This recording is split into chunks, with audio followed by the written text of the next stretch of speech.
I am Wessie Ling, Professor of Transcultural Arts and Design from the School of Art, Architecture and Design, and the Director of Creature. A warm welcome to all of you. Before I introduce the event, please be reminded that we are recording the session. The recording will be available following today's event, and when ready, it will be uploaded on the Creature website. You can find it in the archive. We ask you, the audience, to mute yourself and switch off your camera to avoid intervention with the signal. You can post questions on the chat box during the presentations or reserve them for the Q&A time. We will address all the questions towards the end of the session.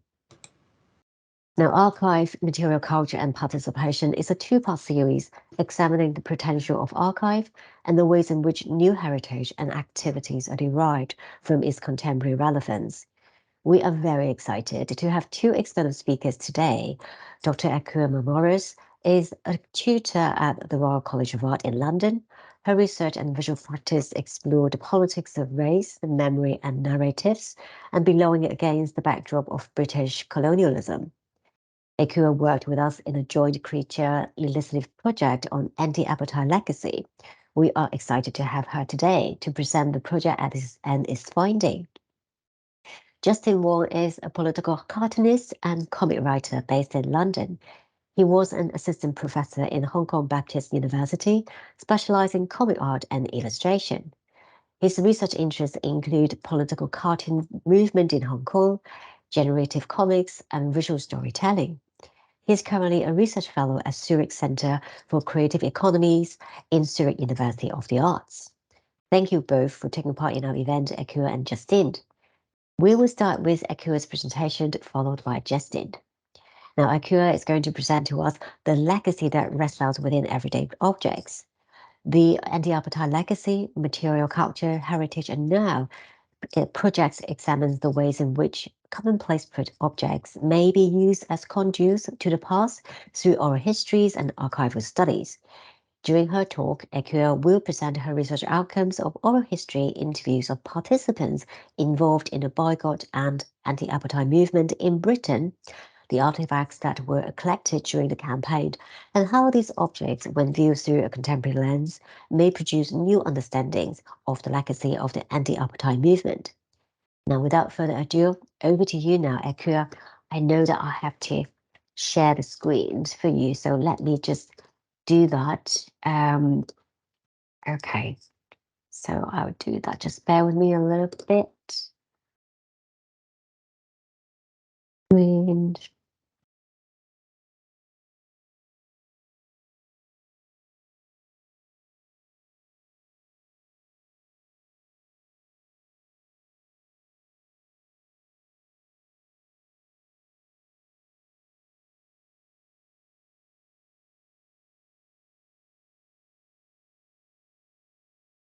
Okay, so over to you, Ekua.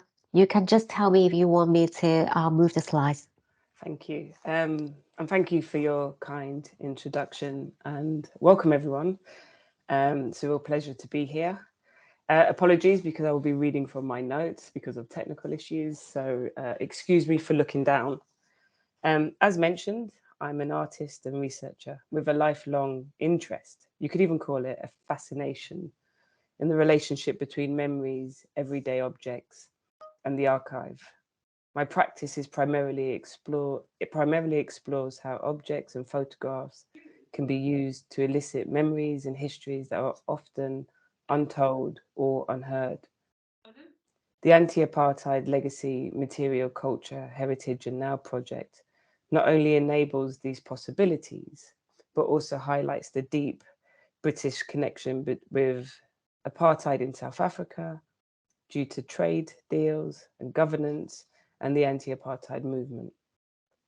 In this presentation, I will discuss my research outcomes through the journey of investigation of everyday objects.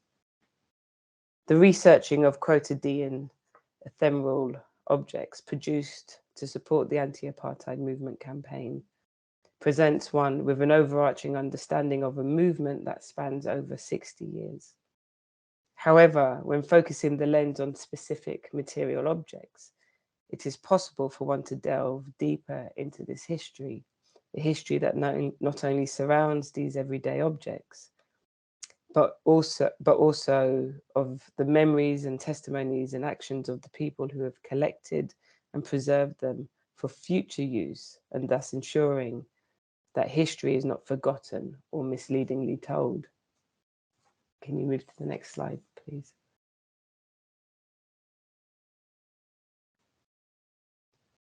I'm trying to move it, but it doesn't allow me to. Okay. Here you go. I think it's gone. There's one more. You have to go. Yeah.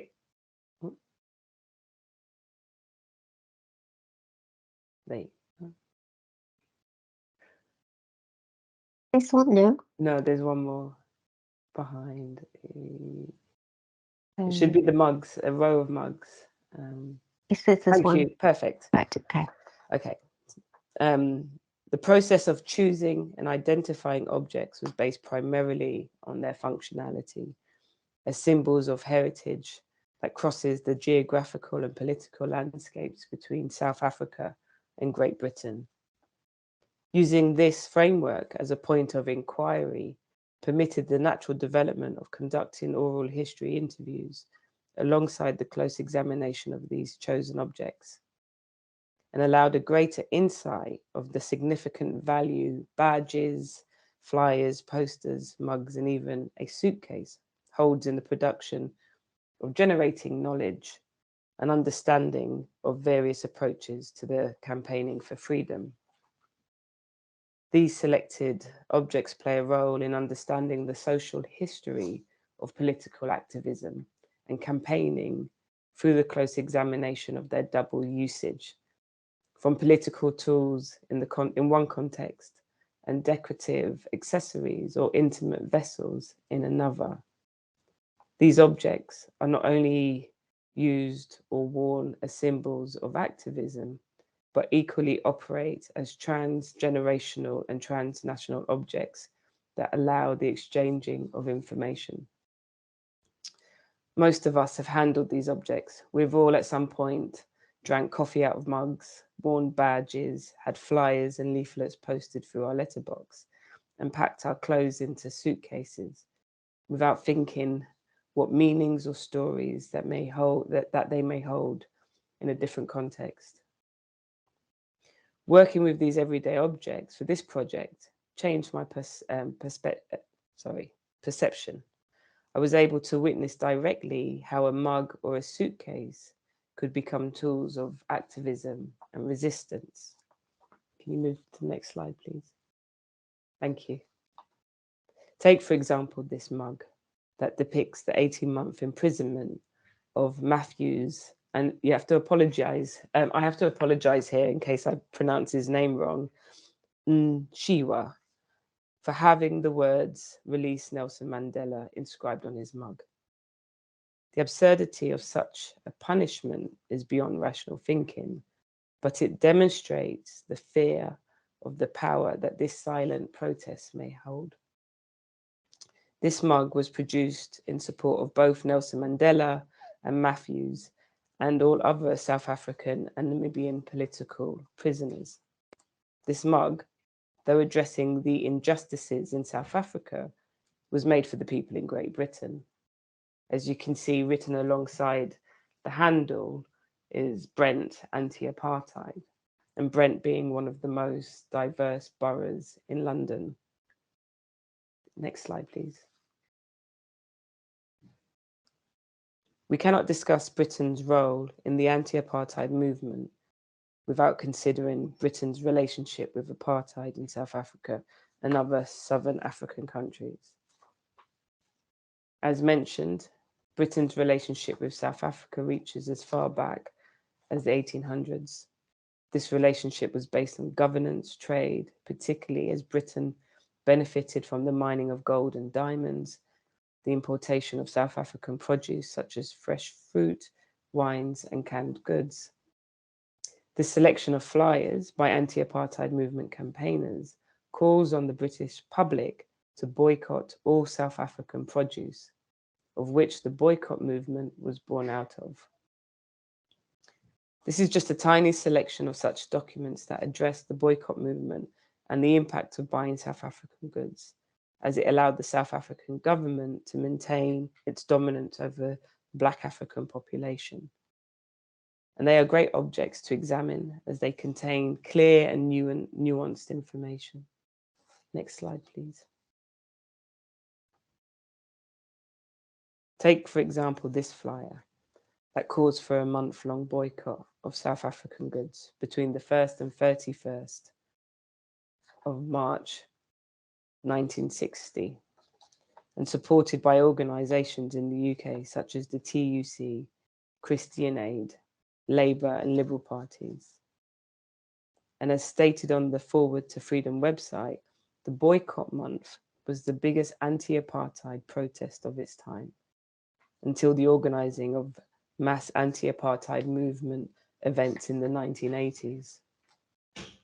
What is wonderful about these objects is the layeredness of history and the human touch that is captured in the slight dog-eared fold of the paper, the archival categorization stamps that now indicates its value and importance.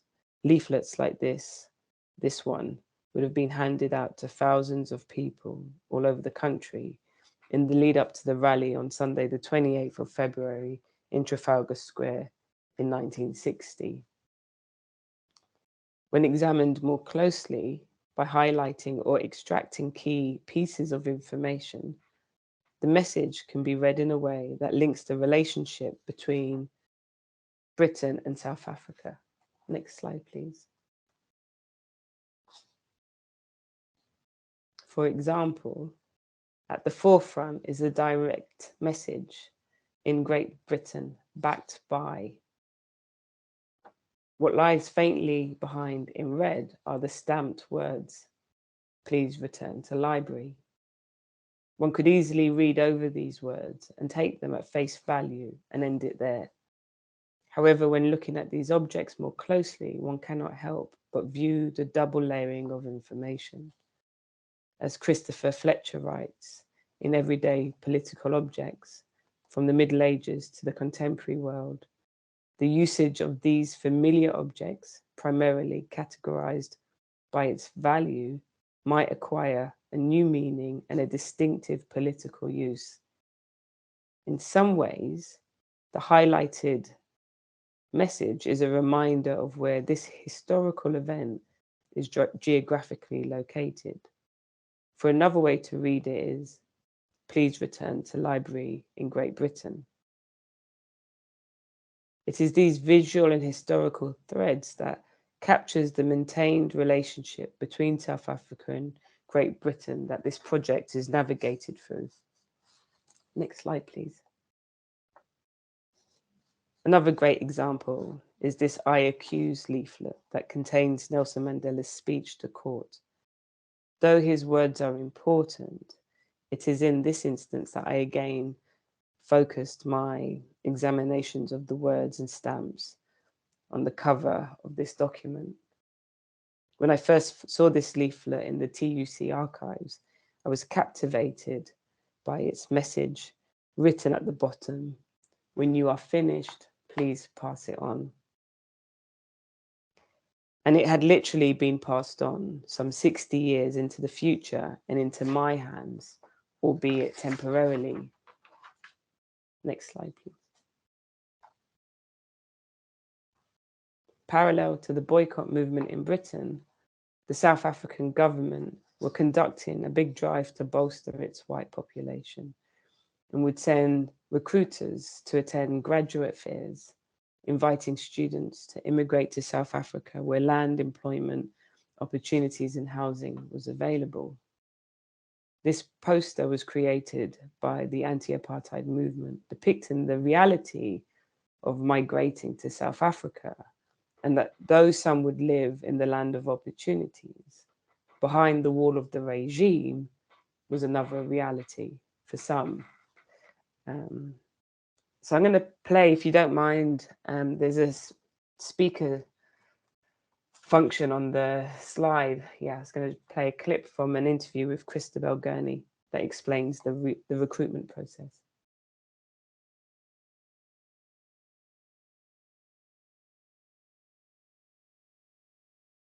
Wessie, I think you have to unmute yourself so it comes through your speaker.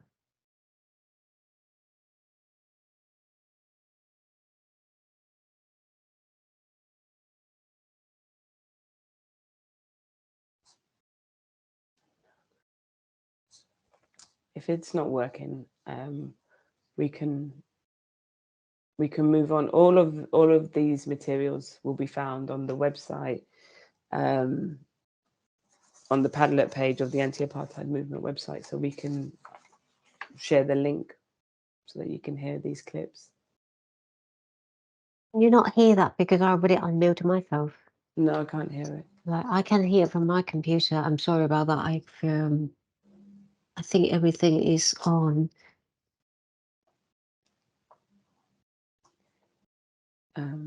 No worries, we can move on. In the audio, I'll just describe it briefly. Christabel is talking about the recruitment drive. Jeff Howarth also speaks about the recruitment drive. So, you know, lots of people were sent to hold stalls at graduate fairs at universities around the country, imploring white students to migrate over to South Africa because they would have a wonderful life. While at the same time, the majority of the population, the African population, were not. You know, they were living within a metaphorical and a real prison. And so this poster is a really great depiction of the different realities that South Africa offered to different types of people. If we could go to the next slide, please. Thank you. Conducting oral histories alongside objects create a point of entry that reveals stories that move beyond the materiality of the badge, flyer, or mug, and lets one comprehend the cultural and political landscape of the time. As suggested in Linda Sandino's article, interviews have now become a standard method of eliciting information about objects as diverse as fridge magnets. On the other hand, oral histories focuses on people in order to understand them as subjects in the socio-historical context of the immediate past or present. And it is this approach that is used to elicit information.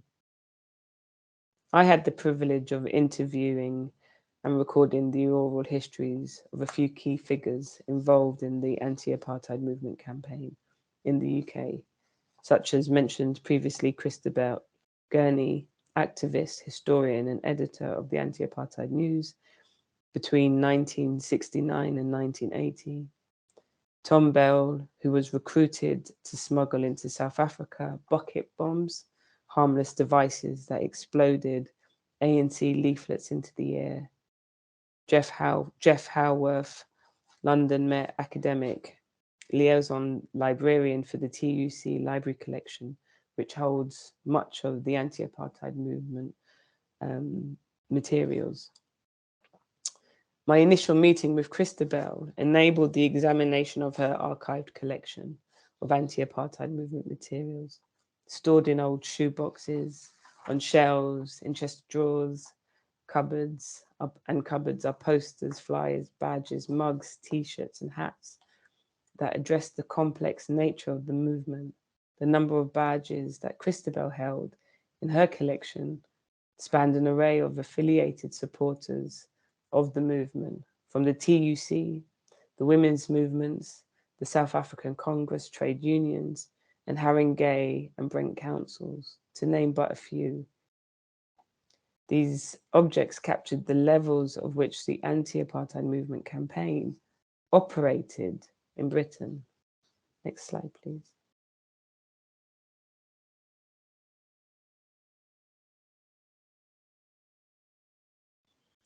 The process of photographing the selection of objects was a slow and methodical one that afforded me the opportunity to examine each item closely while thinking of the additional questions to ask Christabel.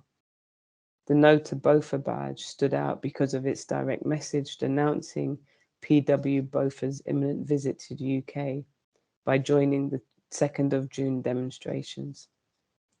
The interview process that followed created a space for Christabel to access her memories surrounding this event. Unfortunately, there's another clip from the interviews that we had together and the discussions around this badge. I'm trying to play to see whether you can hear. No. No. Oh. Again, they can be found on the website. Though many of the oral history sessions offer up similar memories of historical events. Just to retract, I should say, so this, in the clip, Christabel is talking about the day that Botha was coming to Britain. And because of the fear of the protests that would face him, they decided to have him visit Chequers and not Downing Street, because they were worried about, the British government was worried about the masses. But Christabel speaks about how they all went to Chequers anyway to protest his arrival, which I find quite funny. And she tells it with a lot of light and laughter. But she then goes on to explain the other protest events that they attended, such as when South Africa's cricket team or rugby team came to the UK.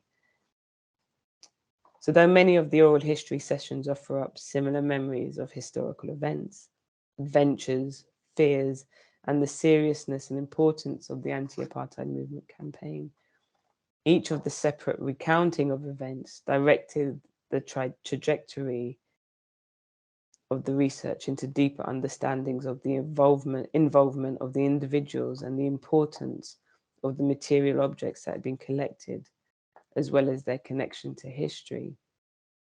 As Richard Graspy suggests, objects give material form to the rules and belief patterns of those who trade, purchase, or use them, further adding that although artifacts are produced at particular moments, their presence creates histories that allows the owner to speak through.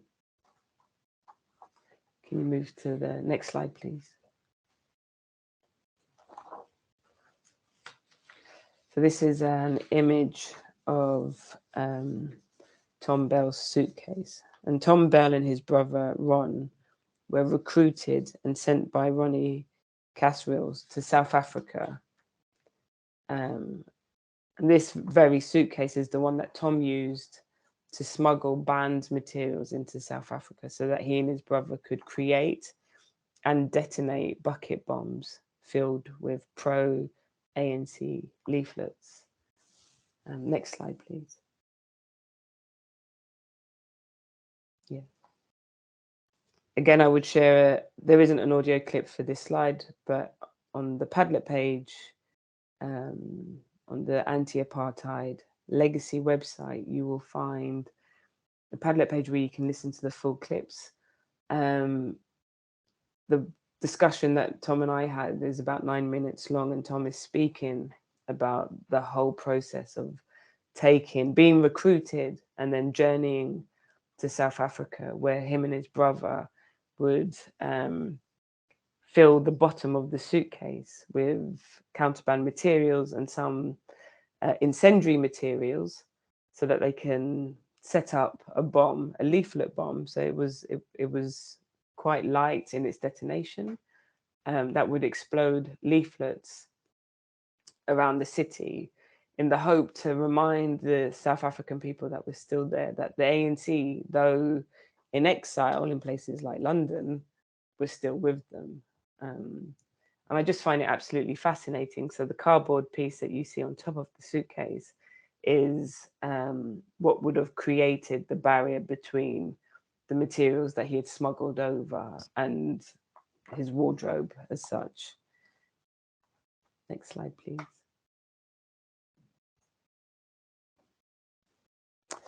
Yeah, so this, in this leaflet is an example of some of the materials that that would have been exploded around the city. And had they been caught, the punishment would have been severe.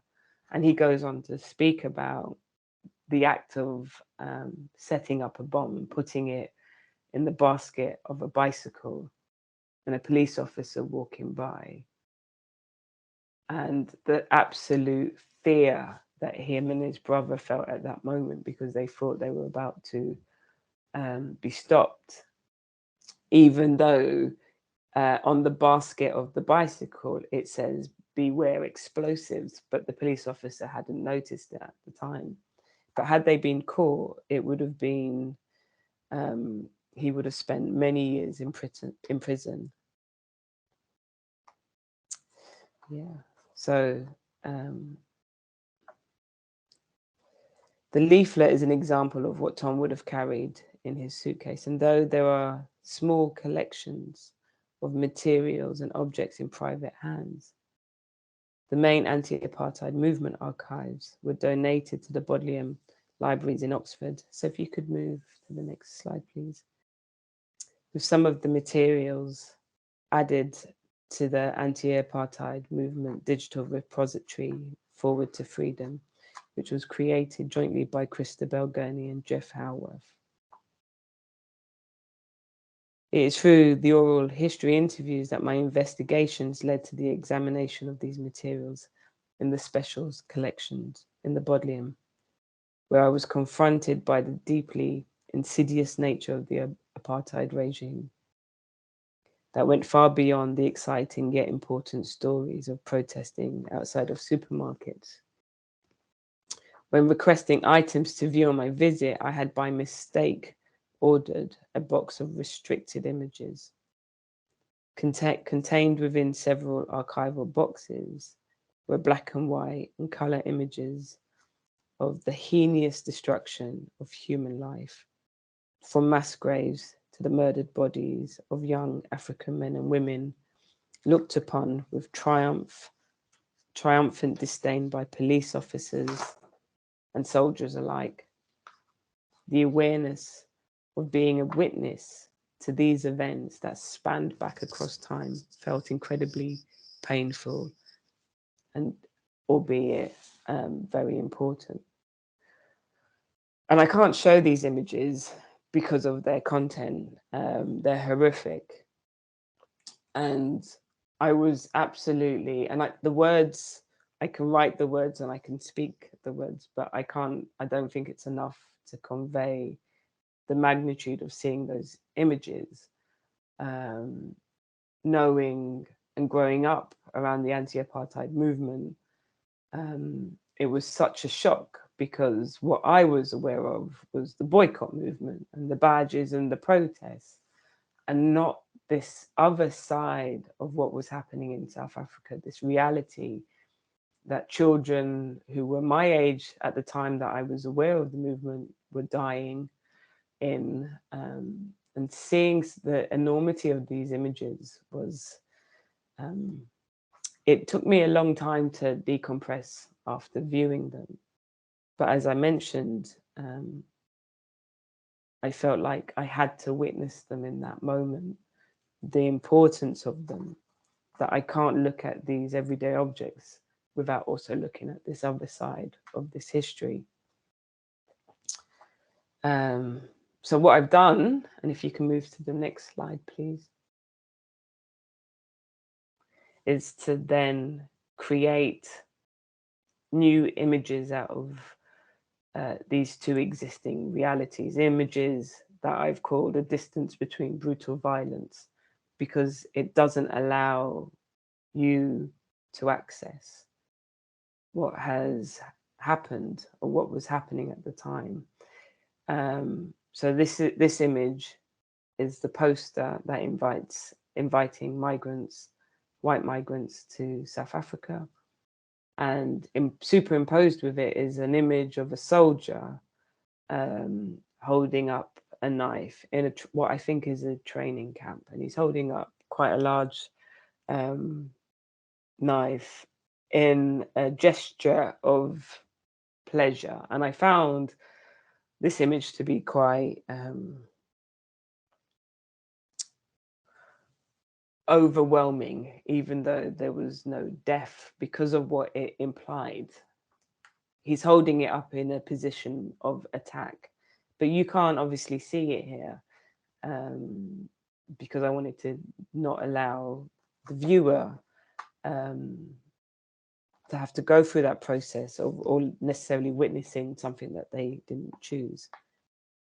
So this experience allowed me to understand the full scope and necessity of this research project and the relevance in today's climate. As a campaign, the anti-apartheid movement, although crossing decades, was incredibly successful. Its multifaceted approach from boycotts, strikes, protests, bucket bombs, of leaflets, as well as public speeches and the lobbying of members of parliament, inspired and informed people up and down the country about the atrocities taking place in South Africa, Namibia, Zimbabwe, Mozambique. This is just naming a few of the countries. If you can move to the next slide, please. Again, this is another image under the same heading, distance between brutal violence, of the badges that were collected, and superimposed behind it is a mass grave. I was so shocked when I saw it was a black and white image, and I've created using a digital printing method to merge the two together, because you can't have one aspect of the history without having the other. So the opportunity for people to access and engage with these important artifacts and visual materials in a space that bolsters the exchange of knowledge and keeps at bay the possibilities of archival materials sliding into the recess of the past by refusing to view the archive as an inert museum of dead works, but a living archive whose construction must be seen as an ongoing, never completed project. And this is something that I believe that the Anti-Apartheid Legacy is working really hard to achieve. Working with and through collected objects, visual materials, and oral histories activates through sight, sound, touch, and smell a critical reinterpretation that is hopefully never complete. Using the Stuart Hall's notion of the living archive that is ongoing and has been used as a template for the creation of an interactive archive paddler that can be found on the Anti-Apartheid Legacy website. Last slide, please. So I'd like to end with a quote by Stuart Hall.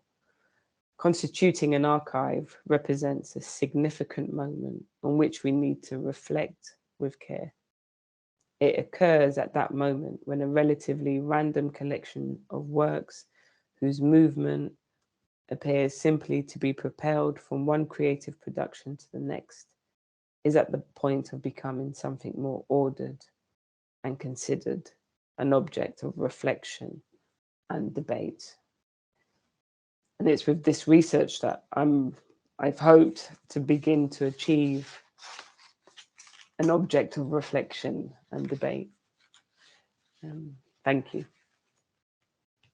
Thank you so much, Ekua. That is wonderful, and it's an emotional presentation. And it's also wonderful to see some of the creations that you've made, and that was the first time I saw it. So really great. I'm sure that will embark on some questions towards the end.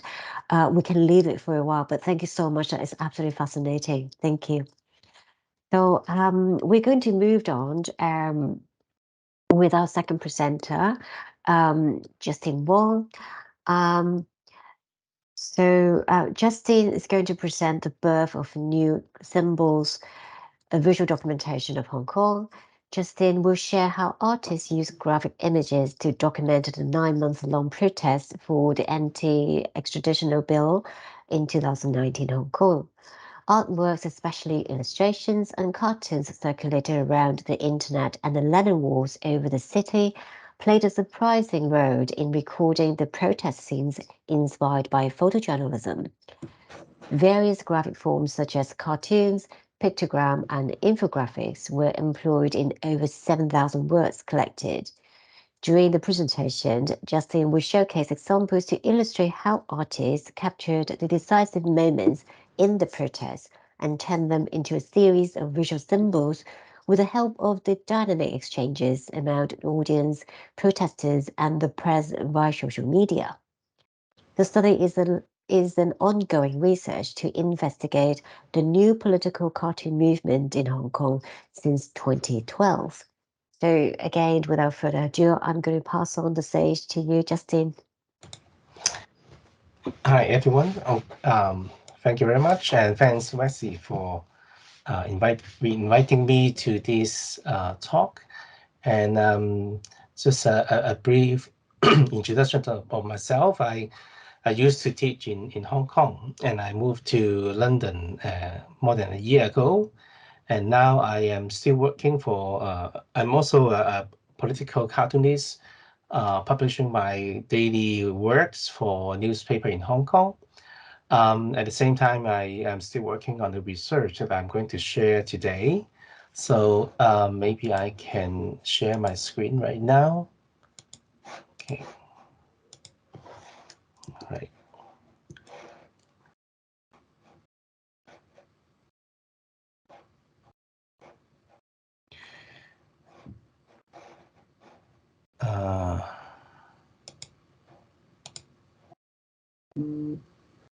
Okay, here. So can you see it?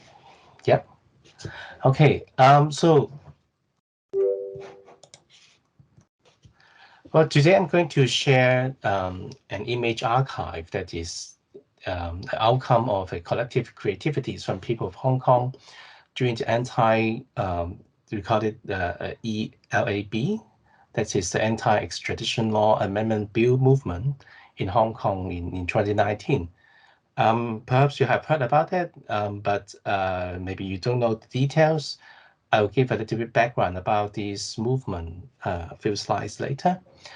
The archive was built as part of a research project that I started in 2019 about the political cartoons movement in Hong Kong since 2012. Okay, so just to let you understand what's happening, so here is the background of the movement. So the anti-ELAB movement is actually 6 months long instead of 9 months. The 6 month long protest was actually triggered by the introduction of the Fugitive Offenders Amendment Bill by Hong Kong government in 2019. And people fear that the bill could threaten the judicial independence, and it would have allowed extradition to mainland China. So the protests began with peaceful demonstrations in June, with 2 million people went on the street. However, the government's refusal to withdraw the bill have triggered a number of clashes between the police and the protesters. Since then, the whole movement gradually turned violent. Although the bill was then withdrawn in September the same year, the protests continued as the protesters asked to form an independent investigation committee to review the whole saga. At the same time, police brutality became the central theme when the police was accused to use excessive force. The city was thrown into chaos, and the clashes continued until around January 2020, about 3 years ago, when the COVID-19 pandemic began. In June 2020, the Hong Kong government imposed the national security law that led to a large number of politicians and protesters being prosecuted. So that's why you see a lot of Hong Kong people move to the UK and other countries in these 2 years. So that is the background of the whole protest. So next I will talk about the archive and what is it about. The The anti-extradition bill protest was often compared with the umbrella movement in Hong Kong in 2014 in terms of its artistic creativities. You see a lot of artworks being exhibited and installed in the protest scene in 2014. A lot of on-site installations, sculpture, graffiti, banners, and posters were everywhere in the three major occupied sites. Those artworks became major components in the construction of the visual identity of the movement. So if you heard about that, so probably you will understand why this umbrella, I mean yellow umbrella, become the icon, because that is the people who use the umbrella to resist the tear gas. In the anti-extradition bill protests, on the other hand, while there was no more occupied site and large-scale installation, illustrations and political cartoons took the central stage and became a prominent tool to drive the protests forwards. You will see a lot of images flying around the internet and also on the street as well. So just like you see in these pictures. In those 6-month protests, there were like over 10,000 of images published and circulate around the internet. They were created not only by professional cartoonists, but also by non-professionals and the general public. So during the research, I collected those images mainly from those following channels, from the social media, mainly the public forums, the artist's Facebook page and Instagram, some other communication platforms such as WhatsApp group, Telegram, and also the newspaper, magazine, and also the Lennon Wall, which I will explain a bit later. And totally, I have collected over 7,000 of images, and over 100 of artists were involved. The number couldn't show the full picture, as a lot of works were created by anonymous. They don't want to show their identity. People who do not want to disclose their identity.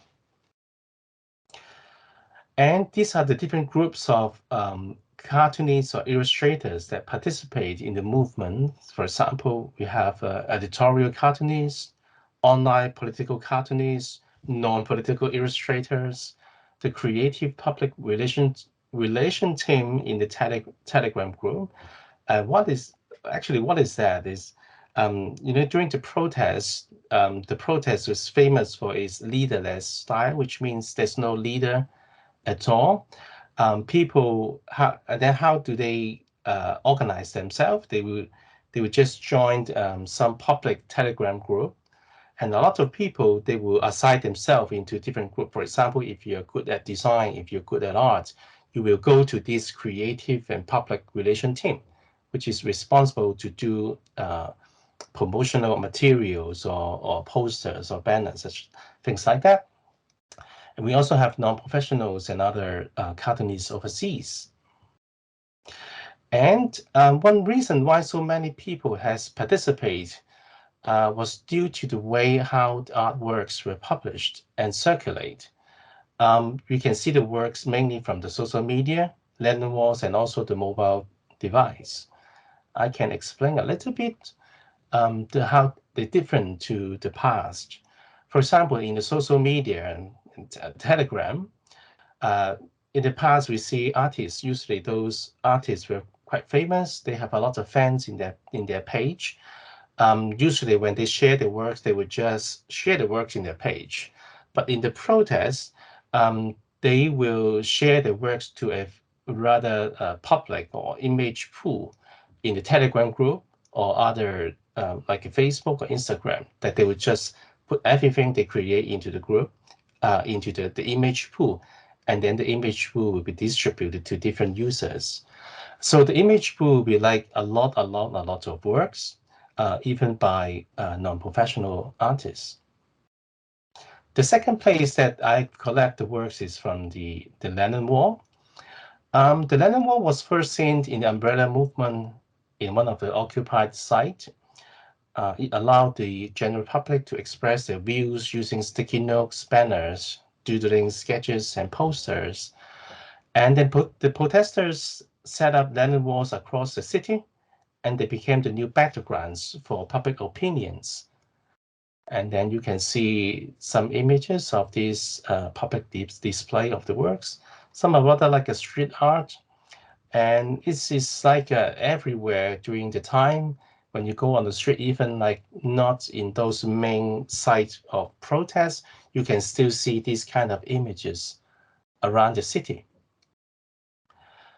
Okay, so, and they are in very, very different formats.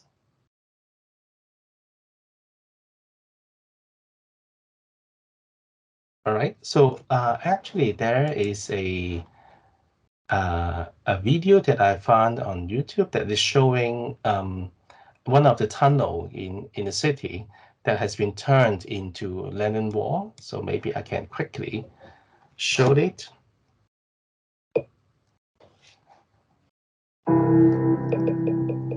I didn't make this, I just found it on YouTube. But I can give you an idea about how this Lenin Wall was set up.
Okay, so let me stop this. Okay, so you can see the whole thing is like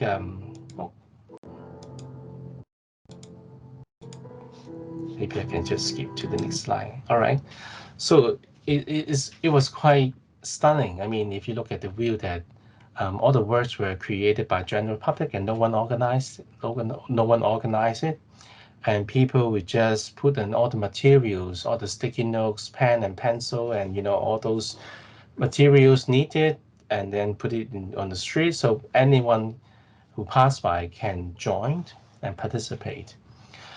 So later, the whole Lenin War created, the Lenin War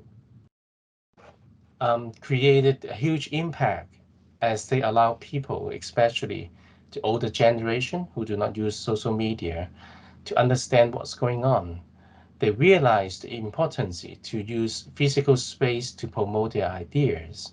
So on one hand, they publish their work online, and on the other hand, they print out the works and put the digital works to the public space as well. So like all these works, apart from those sticky notes, you also see these kind of works that looks like an exhibition at all in the tunnel, like this.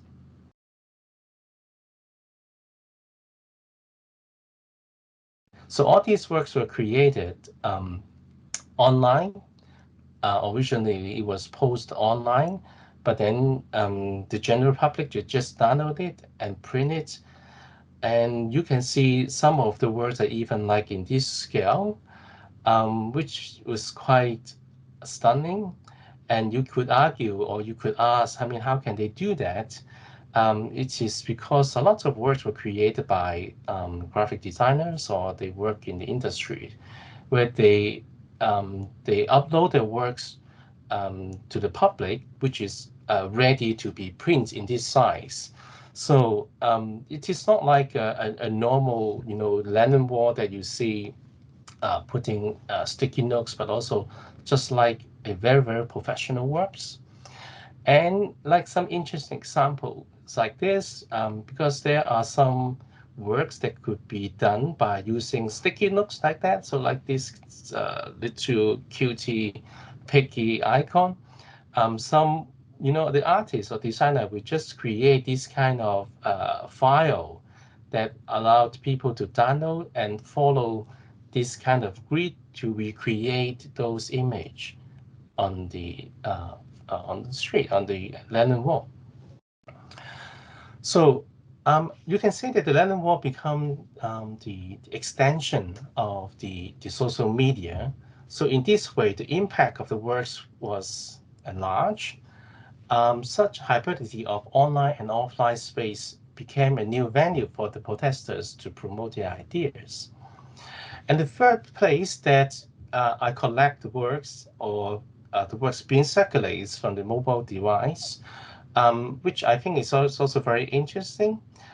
During the protest, you will sometimes, when you go on the street with your cell phone, you will receive some images being sent to you via the airdrop. And then those images are like, for example, this is like information about protests, where to go next hour, things like that. So it is very, very interesting because in the past, when we want to distribute some flyers, people will refuse, or it is difficult to do that. But if you do it like digitally in your cell phone, people they will be like, oh, what's that? So they may accept. So it is somehow a very interesting way to distribute works in the protest. Okay, so the works itself, there are in those thousands of works, we can classify them into different categories, and they played different roles and performed different functions in the entire movement. I can quickly show you the images. For example, you see like commentary works, works that try to mobilize public to go on the streets. Some are more like a propaganda style that turn the protester into the portrayed the protesters into hero.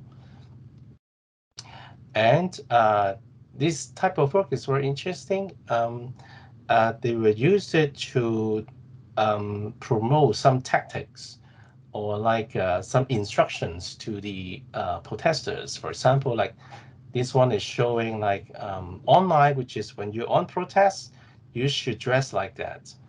And if you're offline, which means if you go to work on daytime, then you dress like this. So, and also some other instructions or reference to the protesters about what to do and what you should not do during the protest. And some works are trying to heal people's hearts, because a lot of people like mentally were suffering during the whole half-year time. Some works are used to promote ideas about freedom, share the same value. Like this one is like ideas are bulletproof.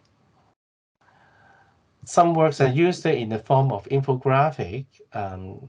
This one is a very, very great work, I think, because 721 is like a 21st of July is one of the big fight between the protester and the gangsters, actually, in the part of Hong Kong. And it was like the protesters were attacked by those gangsters.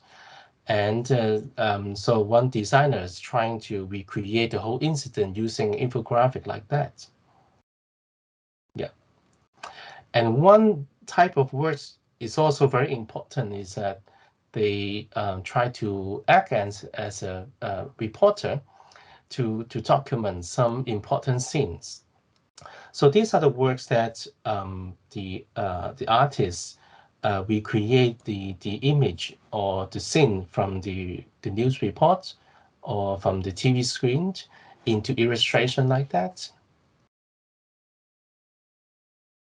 I'll explain a little bit more later about this. Right. And this one is also like an attempt to record the news of the protest in the form of documentary illustration. So you can see that artists or artworks were no longer just tools to promote ideas or to mobilize people like in the traditional social movements. They were used in different parts of the movement. The protests were famous for its leaderless style, and the idea of decentralization of power is the philosophy shared by the protesters.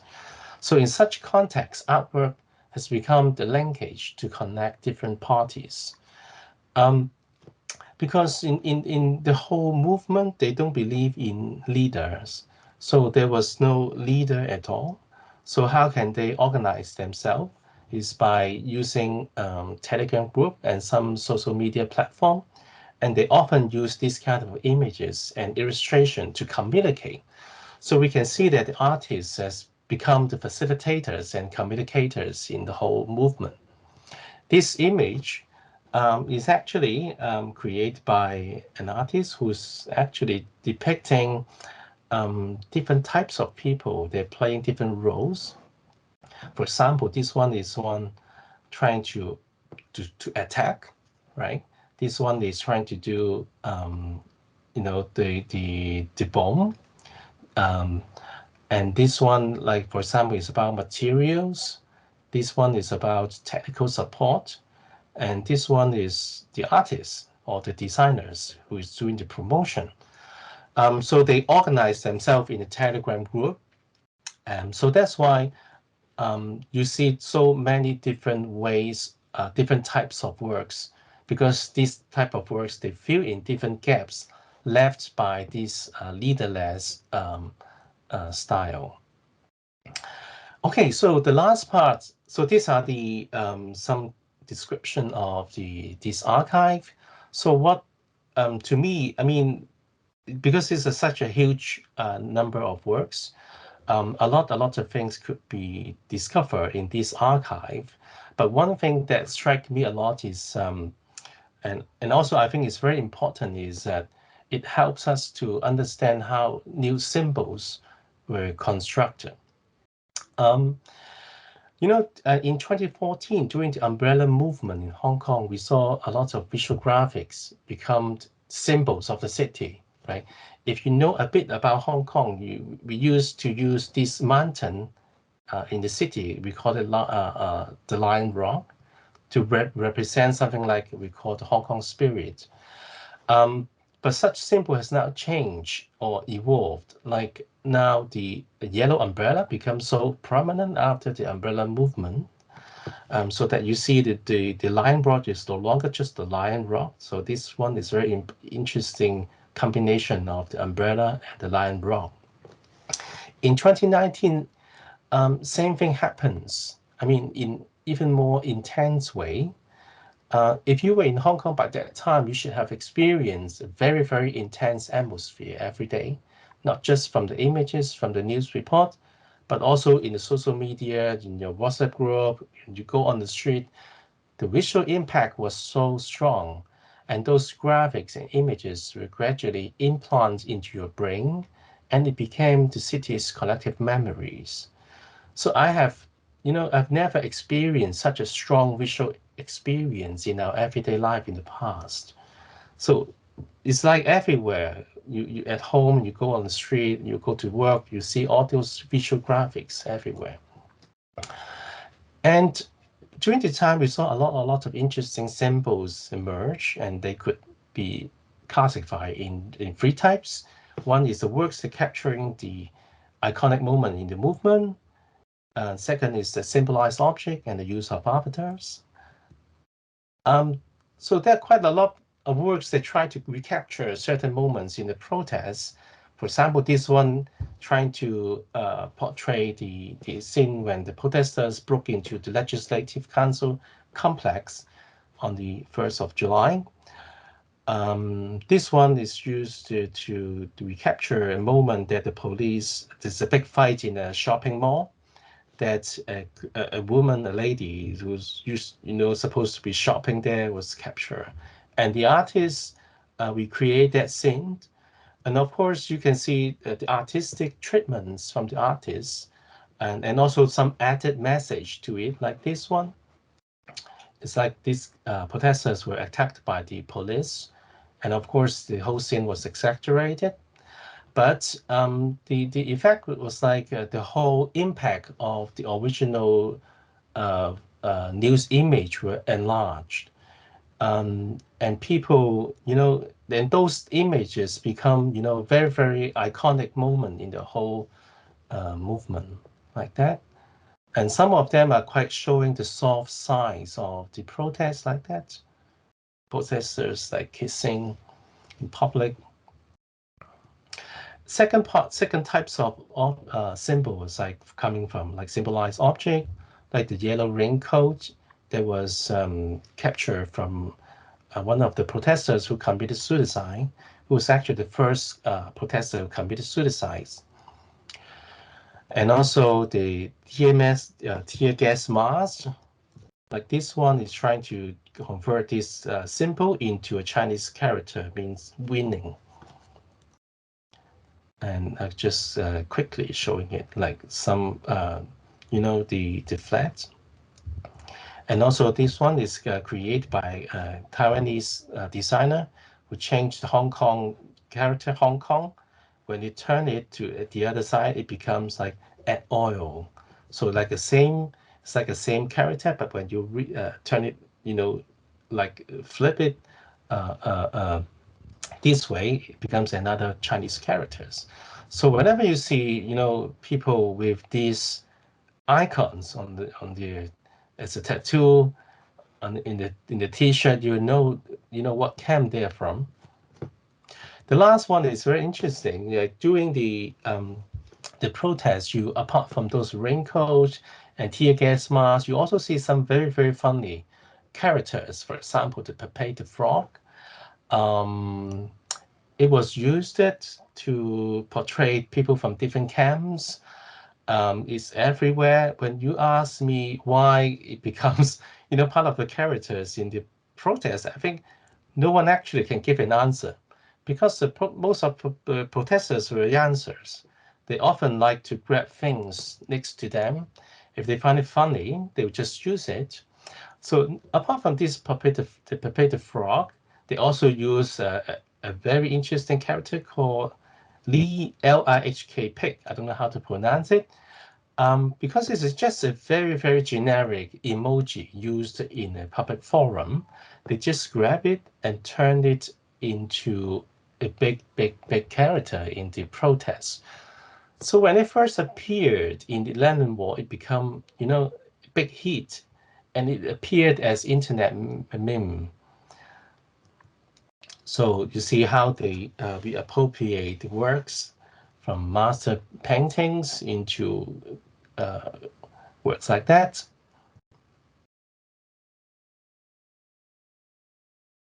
So the light-hearted mood as brought by Pepe the Frog and the LIHK pig has injected new energy to the cartoonists, and the attentions of the work start to turn away from the tragic symbols represented by the yellow umbrella and the raincoat, and they have demonstrated a new sense of humor which was lacking in the early stage of the movement.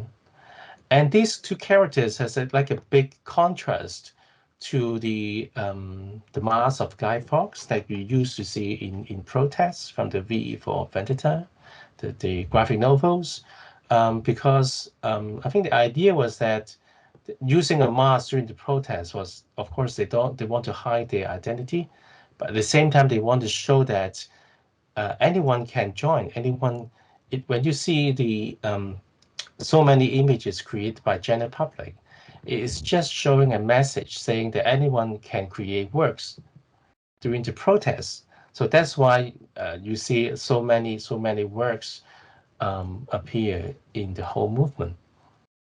So this is my last slide, and it is also my own works that during the protests, I start to think about this concept of creating symbols, because I was quite interested in how those yellow umbrella becomes a symbol of Hong Kong people. So I think in the middle of the whole movement, I start to record so those events, and I turn those events into a pictogram like this. So each event represents one big incident. So totally there are like 80 of this. I think I finished this like in the beginning of December in 2019. So there should be a few more, but each pictogram is actually representing an individual incident. So if I look back at this archive, what we see is it's not just artists was trying to record the protests, but they were continuously creating symbols that helps to construct a new identity of Hong Kong people, not defined by nationality, but values. So nowadays, if you see a lot of people, moving to the UK and other countries, right?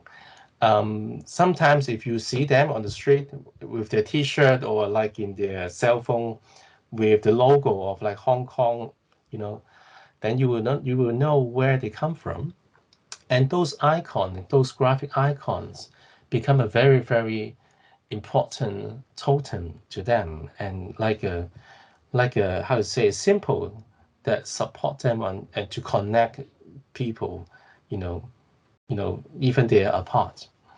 So I think my presentation is a bit too long, and let's just stop here now. So okay, so that's it. Thank you, Justin. That's wonderful, and also wonderful to see your design at the end, just like Ekua also have kind of reflections, but represented by the visual aspects, and that's absolutely wonderful.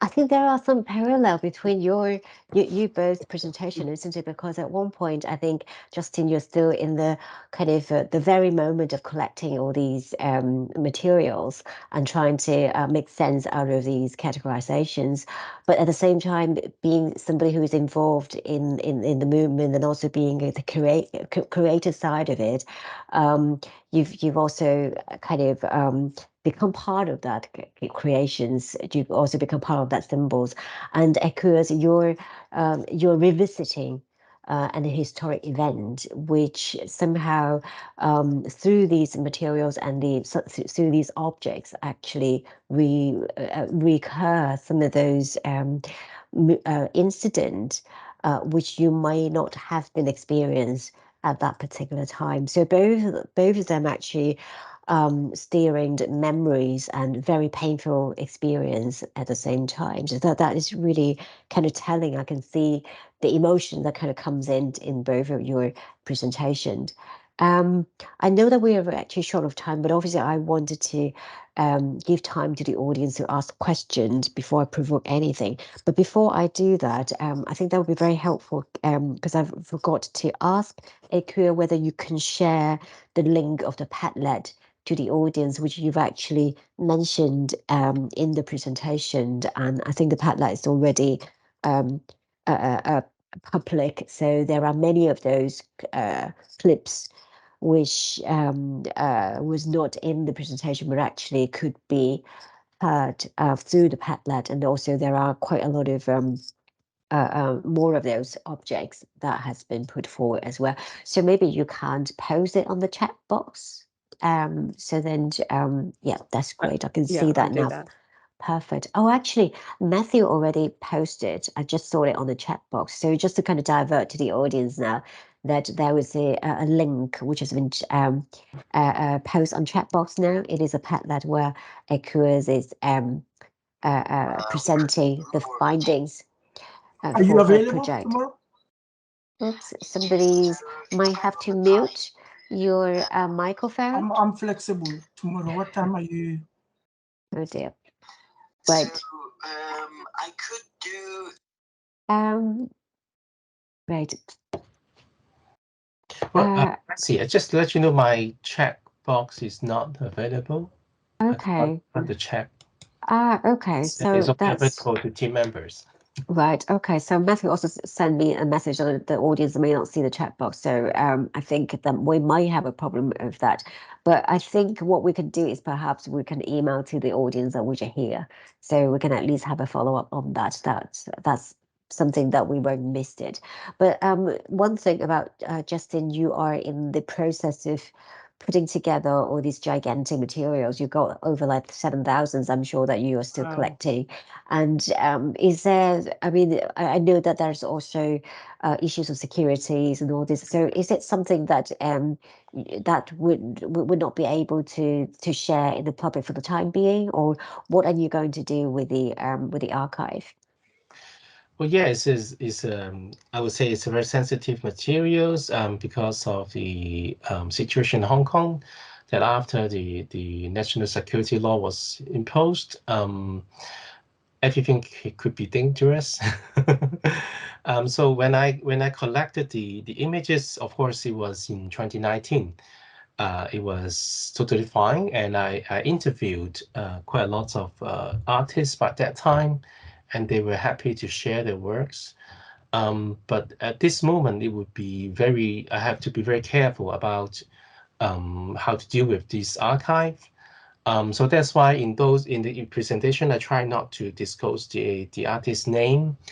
So yeah, so there's something that is worth to discuss. I mean, like under such political pressures. I mean, like in Hong Kong, it is very difficult to do research like that when it is related to the protest, and even very, very ordinary academic discussion is not allowed. But I mean, and also the challenge will be like a lot of works were taken down right after the law was passed. So, but luckily I got copies of lots of them. You can still, if you search, like just Google them, I mean, you can still search a lot of works there. But it won't be complete. I mean, and also it's not just because of this political pressure, but also a lot of works, because the works that are collected, they are all in digital format, shared on the social media, but much more works were shared on the street, as as I said, in the Lennon Wall. They're like entities, they're like artifacts, banners, posters, which I couldn't collect it. And a lot of words were distributed in the Telegram. They were like no one knows where they are. It's like in the sea of images. So it is a big challenge. Of course, I aim not to collect all of them, but I think it is something that I have to deal with in the coming stage as well. Right. Yeah. I think that also brings the questions about like the about like rationale of selection, isn't it? I think that somehow resonated with Ekua's project. I mean, Ekua, you're doing these almost like a pilot studies, and there are quite a lot of when you go into the project, there are actually lots of materials and objects that you can choose from. But I kind of, I mean, certainly Justin project is completely different in a way that he is trying to kind of recall all the images before it's actually disappeared. So it is still in the heat of these moments.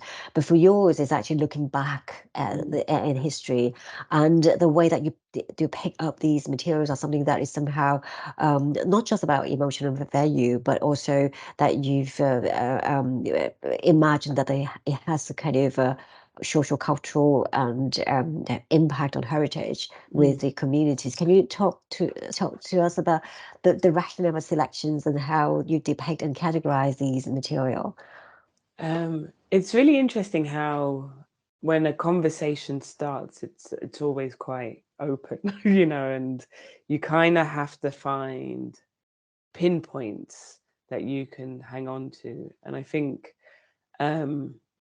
everybody, like I said, have, like I mentioned in the presentation, has access to some of the materials that were used, and that when looked at slightly differently, we begin to see the value of them. And what's wonderful about a lot of these everyday objects is that everybody still probably contains them within their household, in the drawers, in the boxes.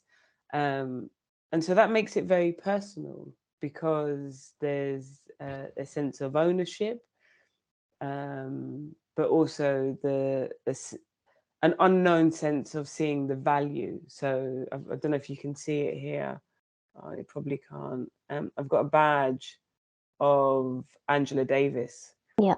That was found, that my mum had, that was in her drawer. And I think in a way that ignited this idea of choosing particular objects that people can speak to, but also through. So the badges and the mugs and the suitcase really speak to the everydayness of material, but also when you look at it on the flip side, there's a real history that they contain that we don't necessarily, one is not necessarily aware of unless we start to ask questions around them. And what was really interesting at the beginning of this project, I was talking to my mom about what I was doing, and she had all of these stories. And then a few weeks later, she told me to come to her. She had found, and I was going to include images of the reels. She's found 16mm film of TV documented film of material. I don't know what it is. She doesn't remember what it is. It was in her cupboard. So it's a real show reel of film that I've taken to be processed so that it can be digitalized so that we can see what's actually on it. But it's all about the anti-apartheid movement in London. So these conversations, when they start, you realize that people have lots of material at home. And I think that's what makes it unifying, because we can all understand the badge, we can all understand a mug or a t-shirt and the suitcase, and how they can have different meanings in different contexts, which I think is really exciting. Right. Okay. Yeah. I can see that we have a hand. So we have an audience have a question. So can we invite Tepilo? You can unmute yourself. Hello, can you hear me? Yes. Hi. Well done to Ekua and Chiwo. Fascinating content there. Just a couple of quick questions for Ekua. By the way, I'm Tapelo Mulanta from the Anti-Apartheid Center of Memory and Learning, and I have engaged with Ekua before. My question one is, you mentioned that when you visited the University of Oxford, you were struck by the realities of the contact of the apartheid regime in what you saw mistakenly over there.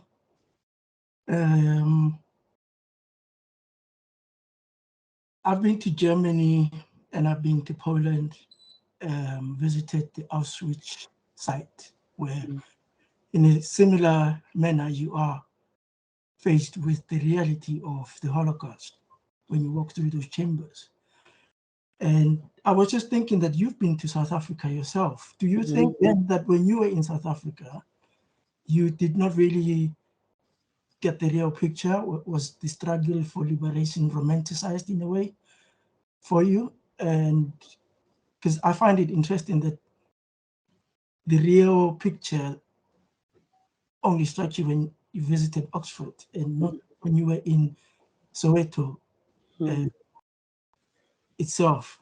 The second question is based on that showreel. Did you ever manage to find out what's on the showreel? To answer that question first, I'm waiting because it's at the university that I'm working with. So the technician he's told me the Easter breaks that he's going to go through the process of playing it. So hopefully that will happen in the next few weeks, which would be really exciting to see what's on it as a document. As an object, it's also really wonderful because there's pens you can see where even myself or one of my siblings have drawn on the case of it, and it's like contains again this sort of human trace to something that is really we were separated from, but is also really important in history. But to answer your first question, it's a great question actually, because I feel like when I went to South Africa, it was 1996, and it felt there was a hesitancy to speak about the apartheid movement. And it was never really a country that I wanted to visit because of its history. I wasn't in Soweto. I did go to Johannesburg. And so I felt like there was a real, and maybe it's because of the people that I was traveling with and staying with, there was a real distance between me and my fellow African brothers and sisters that I couldn't really have such conversations. And I think naively, I was quite young, so I wouldn't have known how to do it in the correct way. But what's a shame is that this material is kept at the Bodleian, and we're not really taught about the apartheid movement in schools in this country. Like, we might skip over it. And as you were speaking, I was thinking about how familiar I am with images of the Holocaust, as horrific as they are. There's this content that is also in handbooks, maybe in exercise books that we will teach through to young people in education. And that doesn't exist for the apartheid regime and the atrocities that happened in South Africa. And the fact that, in a way, I felt like I had stumbled upon something that had been contained is a shame, really. Not that people need to necessarily see images of mass graves, but we're familiar with those images. So I don't know if that answers your question, but it does really highlight a very important point. Thank you, Ekua. I can see another hand, and I think we can just accommodate this one last question. So can we have Sing Hang, if you can unmute yourself? Yes, thank you. Well, I'm glad to be the last question. I'm Sing Han Tan. I'm a lecturer at the UAL, the London College of Fashion. So I got this question directed to Justin Wong. Fascinating presentation. I'm very happy to see you here, and I wish I could have known you a bit earlier. I'm doing a very similar research. I'm preparing for my PhD research, and my research is also about the oral history, the personal history within that time frame, from the Anti-Extradition Bill law to the anti-national security law. So basically, my question for you is, I'm particularly concerned with the narrative of the history. So we have this physical evidence of the time, and you look at the videos, you look at the pictures, they're still there. There are a lot of them online. There are different bodies of archives online. You can look at the pictures. However, in like 10 years' time, 20 years' time, people may look at the archive in a very different way. So it's the preservation of the narrative of the history, because evidence are still the same, but now we look at it with this fascination. But then maybe in 10 years, we look at it with that shame and maybe frustration, maybe anger, maybe disappointment. So my question for you is, what do you think about the narrative of the history, and what can we do to preserve the narrative of the history? And by the way, I really want to do a research with you at some point. So anyways, I'll let you answer the questions. Thank you. Okay, thank you. Well, I think that's a very, a big question that everyone is trying to answer. Recently, if you know about Hong Kong, Hong Kong government, officially they're trying to push a campaign about telling a good story of Hong Kong, from like a tourism's perspective, and trying to say good things about Hong Kong, that after the National Security Law was passed, everything is now fine. And of course, the next step would be like they try to, how to say, change the narrative. I won't say that it should change the history, but to change the narrative, because, those people who, we people have somehow, we never thought about this before, about narrative, because history is history, right? When we live in a world when all those evidence, as you said, physical objects, all the trace from the internet, they're all there. We never have to worry about the narrative. But after the protests, especially these few years, see a lot of Hong Kong people moving away. And they usually, those people who has left always have this kind of mission that comes with them, that is like, okay, so now I have to, as you said, preserve the history, preserve the culture of Hong Kong, the real culture of Hong Kong. And so it seems that this is like a big project coming up that will be involved in like everyone who's leaving, who has left, and especially for, I would say, for artists, like from my perspective as an artist, they could play a big role in preserving the history, and also how to narrate it.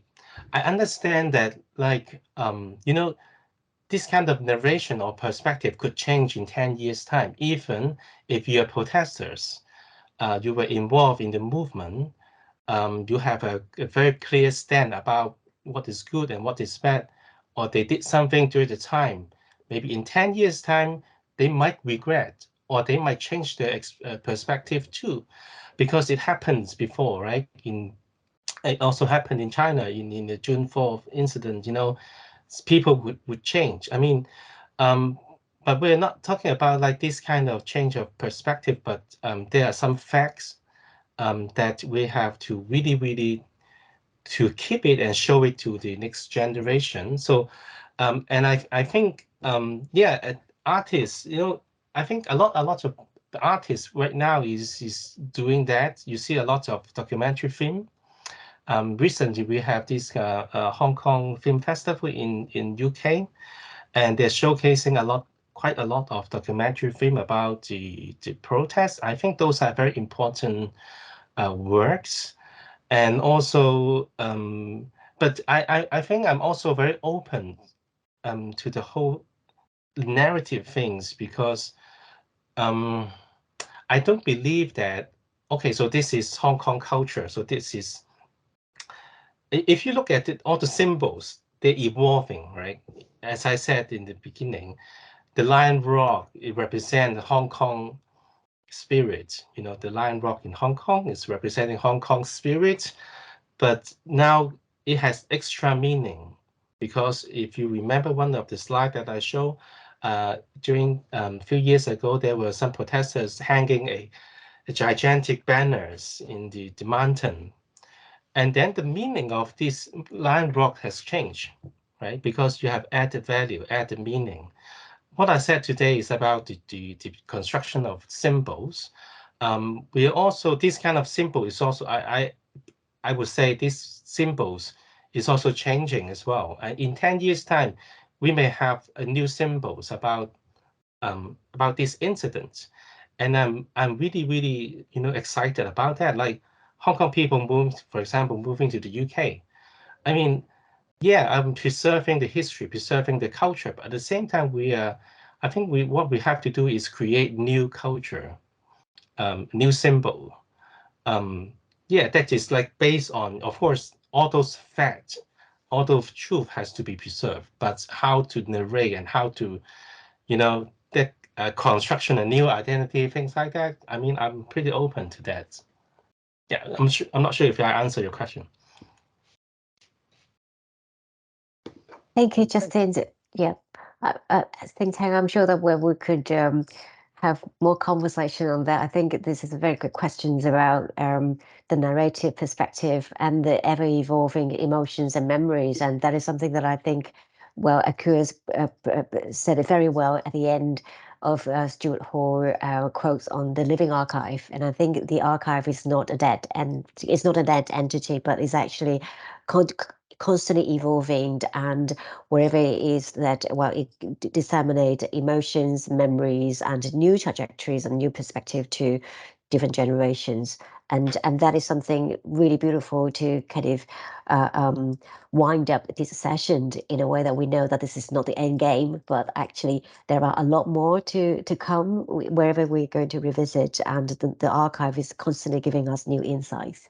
So I know that we have a little bit of hiccups, and I apologize for the audience. And we also finished, well, just a few minutes late. But all in all, I hope that you all enjoyed the presentation, and really round of applause for Justin and Ekua. This is absolutely fascinating. I want to hear more about the archive and the objects that you study, and also the artwork that you produce out of the archive. That is absolutely fascinating. I'm sure that, well, we could ask you back just to present us the new discovery and the new creation out of what you've studied so far.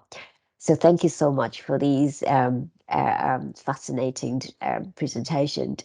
So just to wind up, and I'd also want to draw audience attention to our future events. So we have 2 more events coming up for Creature, and one in April and another one in May. And basically 2 of these events will bring you back to our university. So they are physical events. Finally, we had something to wind up for the last part of our academic year.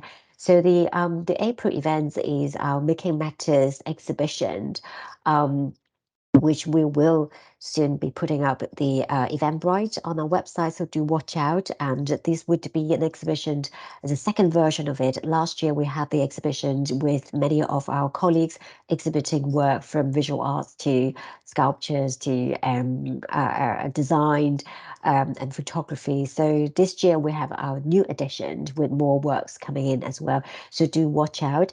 And in May, we have another edition called Protein Extraction, creating artworks for the Anti-Apartheid Legacy. So it's also a project with Lily Sleeve, but this time in the expression of an art commissioned.